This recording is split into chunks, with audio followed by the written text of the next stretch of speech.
right between trying and not trying at all. It's a sweet spot. If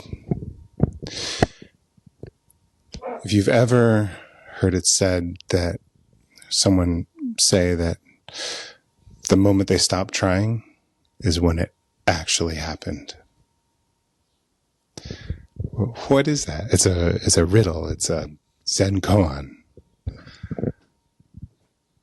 I've been kind of exploring that and learning that lesson, relearning that lesson, finding new dimensions of that lesson for a long time. Because if you don't care at all, that doesn't work for sure. Because not caring, well, so if care is kind of like attention, and I've heard it said that giving attention, a full attention to something or someone is akin to love, and love definitely causes things to blossom, relationships to blossom, dreams to manifest. So it's definitely not a matter of not caring. But then there is a thing of caring too much. Well, maybe not caring too much, because there's no amount of loving too much. But there is a level of trying too hard, where your grip is too tight. You're trying to, I guess it's an issue of control. You're trying to control it. That's where things can go awry. So there's this sweet spot, right? Where, and what is that? What is that? And I've spent a lot of time going too far one way and going too far another way, and not really understanding. And then kind of accidentally, horses came into my life. And I don't know. I feel like there aren't many people in the middle ground. There are a lot of people that are just all in about horses, or people that just, it doesn't mean that much to them. But somehow I wasn't all in on horses, but they just accidentally or serendipitously, or we came together, and horses were my teacher. Well, I should say that I've been blessed with many amazing teachers about horses. Some of them were humans, some of the best kind of people in the lineage of, let's say, where that term horse whispering comes from, but even deeper than that superficial term. And also that was just serendipitous how they came into my life. I wasn't trying, but there they were teaching me. But I would say, some of my teachers have been those humans, but most of them have been the horses. And I have been blessed to have some amazing horse teachers. And they taught me about horsemanship, being with a horse whispering, whatever you want to say, however you want to say it. But they taught me about life. They taught me so much more. And that's really where I am here wanting to share. Because a horse is very much like a dream. That sounds like poetry, but it's really true. Like, if you think about dreams as in manifestation, like I have this dream, right? And how do I accomplish this dream? So many people try to get the dream, and it keeps on kind of not happening, and they're trying too hard. And there are many that are afraid of trying, and maybe even afraid of getting the dream, and they don't try at all. They don't care at all. And that doesn't lead to it happening. But there's this other way that reminds me of being with horses. So let's take a horse and a person, and often you see people work themselves into this trap where they start saying things like, I've got a bad horse, or my horse doesn't listen to me. And, and they're in this not great relationship with the horse, and they're blaming it on the horse, or they're blaming it on themselves. You could hear that. I'm not a good horse person, or something like that. But either way, it's not about blame. It's more about understanding. And this horse isn't actually speaking the same language as us. It's not even in the same, I guess, family. So I've heard it broken down like this. Predators have eyes in the front of their head so that they can see what they're going after, what they're trying to get. And prey animals have eyes on the side of their head so that they could see what might be coming at them at all times. They kind of have this 360-degree view, with one blind spot actually being in front of them, the very spot that's the central spot of vision for a predator. So it's almost opposite, if you will. So what you see often is, let's say, a person with a rope, and they're pulling on that rope, and they're going, come, like, come here, horse. and it kind of amps up. It might start off like somewhat gentle, but it like amps up, and eventually it's like this tugging and this sort of like painful experience. And why doesn't this horse come when I ask it to, or when I tell it to? That's a little more honest. But the truth is that, look at this situation in a couple different lenses, and you can see how misinformed it is, and how the human and the horse, they're not even speaking the same language, and how there's just not an understanding of what's happening. So first of all, you've got a horse that's a many-ton animal, all muscle. And you've got a human, I don't know, maybe over 100 pounds, maybe over 200 pounds at the most, maybe some muscle in there. But no matter how strong of a human you have, even the strongest human is no match for this many-ton pound animal compared to this little human. There's no way you're ever going to win that tug of war, or even come close. So there's that. That's the whole idea of pulling on a rope and making it happen. Doesn't even actually make logical sense. But the other thing is that often they're standing right in front of a horse, right in its blind spot. And they're saying, come to me, but the horse can't even see them. And this is a prey animal. It's very important to know what's happening. They can't even see what's happening. There's that too. But then, and that's just the very surface right there. Already you can see where it's going wrong. But then there are these things called drive lines, which is how the horses speak with each other. They essentially direct energy to each other's drive lines to kind of, lead the other horses to move over there or move that way. They'll kind of drive each other. They'll speak with each other in their drive lines. And if you were asking a horse to come towards you, you wouldn't stand in front of them. Actually, if you're standing right in front of them, you're asking them to go backwards. So now you have a mixed messaging going on. You're pulling, saying come, but your horse language is saying back up. Very confusing. actually maddening. It's almost like an aggressive gaslighting or something. Ooh.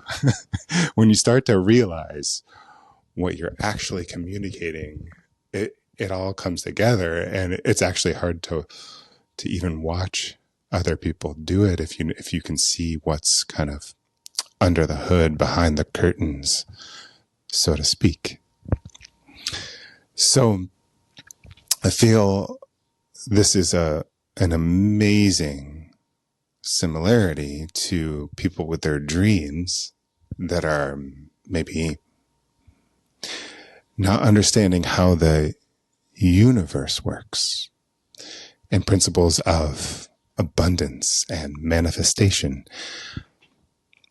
They'll stand right in front of their dream and demand it come to them, not understanding the language of dreams, not understanding the language of the universe, and actually driving their dream away from them, and then pulling harder, and then creating a craziness and the opposite of what they're trying to do. Now, just totally ignoring the horse and never even stepping foot in the pasture or anywhere near the horse or even caring at all is not going to lead to the horse coming either. And it's not going to lead to your dream manifesting either. So starting to see the similarities. So just a little more with the prey animal versus predator animal. There's also this other dynamic, which is the horse is a herd animal. And so, like I said, they work with each other in these drive lines and understanding of where the energy is directed and how that influences them. I mean, it's the way they speak to each other is kind of so different. It's almost akin to maybe trying to move a balloon, not a balloon with helium, but just with air across a room. You know, if you actually were too linear about it,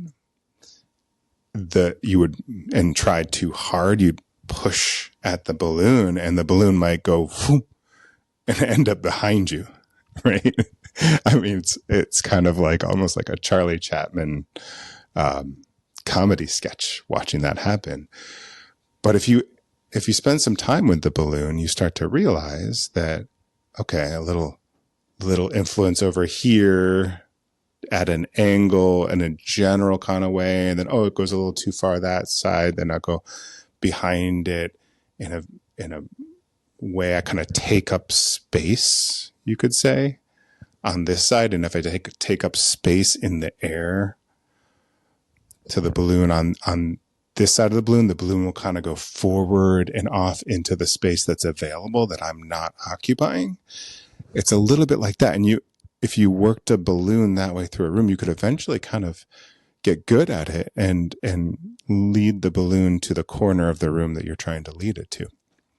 Same way where the horses are speaking with each other, but it gets really nuanced and advanced with something called feel, or that many people call feel.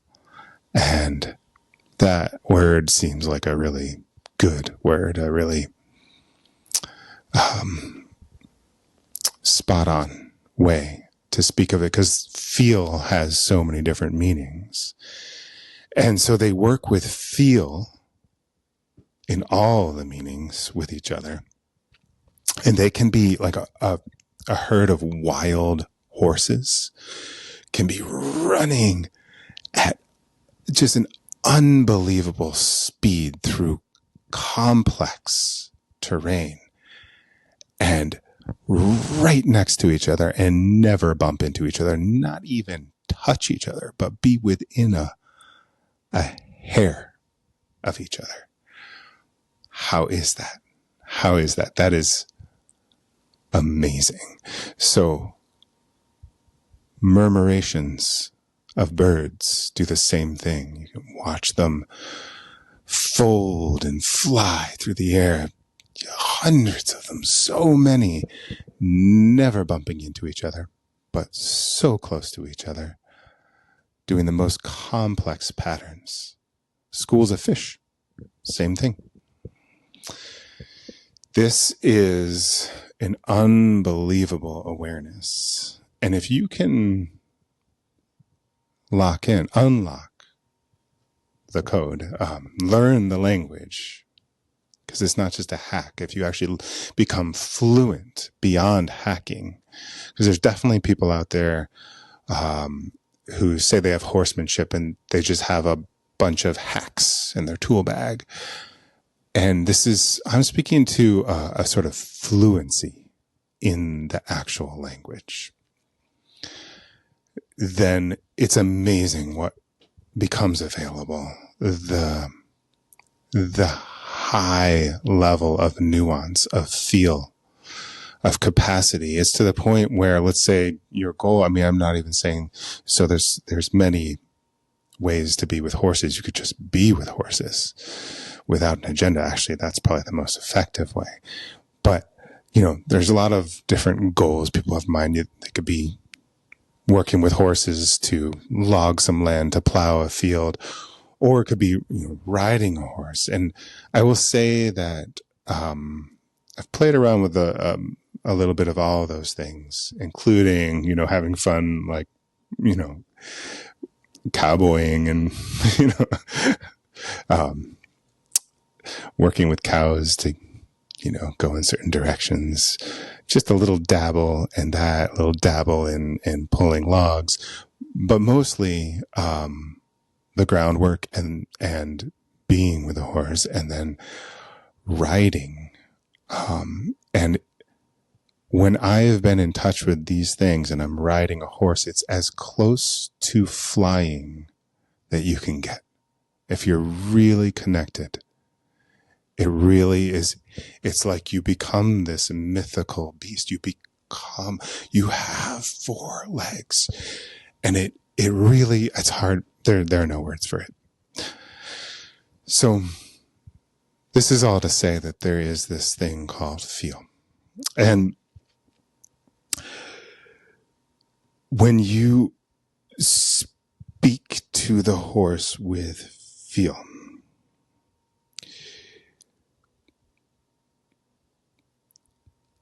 it connects you. And it is that connection that is everything. I've heard it said, context is everything. I believe that is true. But it could also be said that connection is everything.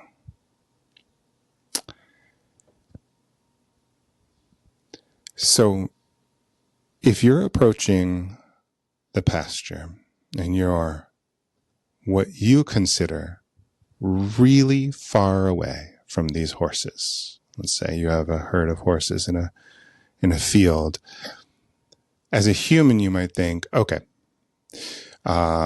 you might have this idea of what you're going to do. I want to ride this horse. So I need to bring this horse over here to put the tack on and da-da-da. And you don't think that the conversation started, but in reality, you have these highly sensitive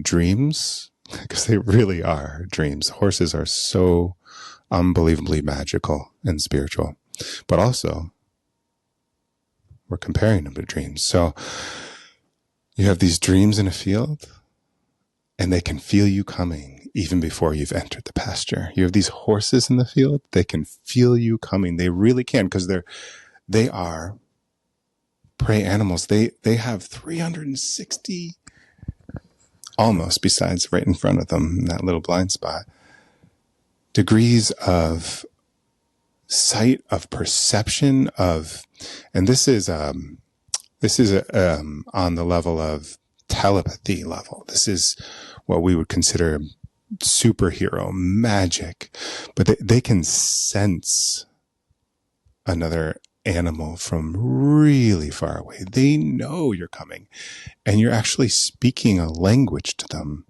You're communicating certain things in the way that you're approaching this pasture. So before you've even entered, you've begun the conversation. And this is whether you know that or not. And so if you can become aware that the conversation's beginning that early, you can already be working with them before you even enter the field. And once you do enter this field of miracles, or horses, right? This field of horses, the conversation continues, and hopefully you've already been aware, not trying too hard, right? But not caring. Like you are caring, you are giving attention, you are in a vibrational state as if this thing has already happened, as if this horse is already coming with you. You're already connected. But, there are actually a bunch of different ways, as long as you're speaking, and this is where it's like the difference between hacks and fluency. Like, it's not just one way you can have this conversation. So I'll just kind of go through one of the options, but if you're fluent in the language, there are many options. So one of the options would be to just actually, if you actually speak with every other horse in the field through their drive lines, through their language, like that balloon version that I was telling you, you're kind of taking up space in particular ways and opening the door to where it's still available and you're not taking up space. Concepts like that, but basically speak to every other horse in the field and tell that horse, no, not you, not you, not you, not you, not you. And you go through every horse. By the time you get to the horse that you do want to work with, it already knows. It already knows. You've kind of, I guess, maybe closed all of these other doors and you've left one door open, or process of elimination, and this is just one way. But essentially, you establish that, and you could be quite close. You could even be touching the horse you want to work with at this point. And then you turn and you walk away. And if you've established this connection, and if you've closed every other door and you've only left this one door open, and you are vibrating in the state of as if you are already living this dream. It's already happened if you are in a state of certainty. The principle of certainty, but it's not getting mixed up in being rigid about that word. It's such a deep certainty that it's a state of being. It's beyond certainty. It's already happened. You turn and you walk away, and all those other things are set up. The horse will just follow you without a rope. It's about the connection. And just for those of you that actually maybe have worked with horses in a certain way and are maybe thinking, no rope, nothing. Remember, really get with this idea that the rope is an illusion. It never was the rope. There is no rope that is strong enough, and there is no human that is strong enough to make a horse do anything. You can't make a dream happen. You can't make a miracle. It's more like receiving. a miracle, receiving a dream. But it's not just that, but it is that. And in that way, there is no limit to what you can do. It's phenomenal. The abundance. There's no end to it as long as you can receive it. So make contact. And once that is established, open the door and it will follow. It will flow. It will happen. This can apply to all sorts of things. Dreams, yes. If you're recovering from what you might be seeing as an injury or looking to bring more money or love, relationships, or you have a dream of a house or a career, or you're actually literally working with horses. Horses, they're absolute dreams.